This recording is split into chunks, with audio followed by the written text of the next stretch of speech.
ವಸಂತ ಋತುವಿನ ತಾವರೆಯಂತೆ ಕೋಮಲವಾಗಿ ಹರಳುತ್ತಿದ್ದ ಈ ನಿನ್ನ ಮುಖವು ಅದೇಕೆ ಇಂದು ಹೇಮಂತ ಋತುವಿನ ತಾವರೆಯಂತೆ ಹಿಂದಿಗೆತ್ತಿರುವುದಲ್ಲ?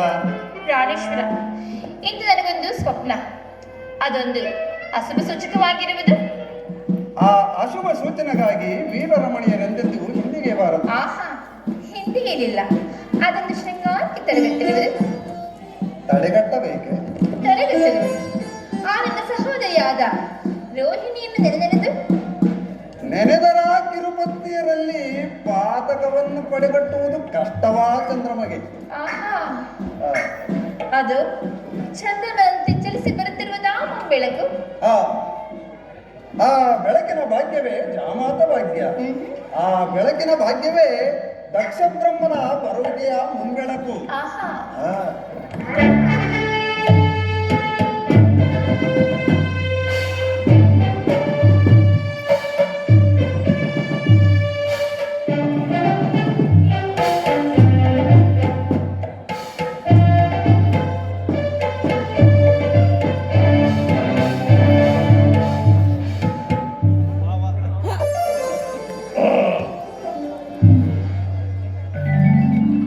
ದಕ್ಷದೇವನಿಗೆ ನಮಸ್ಕರಿಸಿ. ಶುಭವಾಗಲಿ ದಂಪತಿಗಳಿಗೆ. ಸಪ್ಪಳಾಗಿರುವೆ ಹೆಕ್ಕೆ ಮಗಳೇ. ಮುಗುಳು ಸ್ವಪ್ನವನ್ನು ಕಂಡಳ ನಿಮ್ಮ ಮಗಳು. ಅರಲೇಕೆ ಹದಕ್ಕೆ ನೈಜ ಭಾವದ ಸುದ್ದಿ, ಸ್ವಪ್ನ ಗಂಧದ ಬೀಡು. ಕಳೆ ಮುಂದಿದ ನಿಂದವನು ಶಶಿ ಕಿರಣಗಳಿಗಾಯ್ತೆನ್ನಯ ಶಾಪ.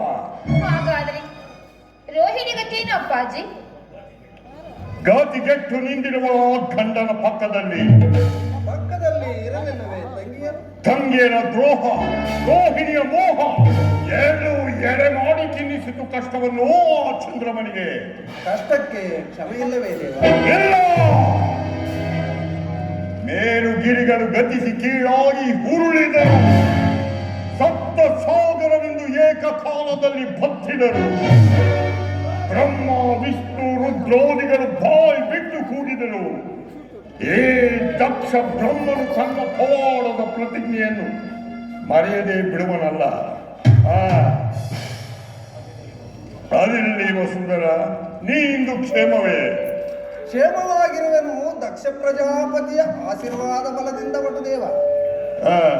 ಬಾಪು ಮಗಳೇ, ನಾನಿನ್ನು ಬರಲೇ?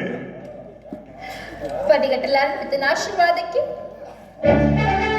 ಆಶೀರ್ವಾದವನ್ನು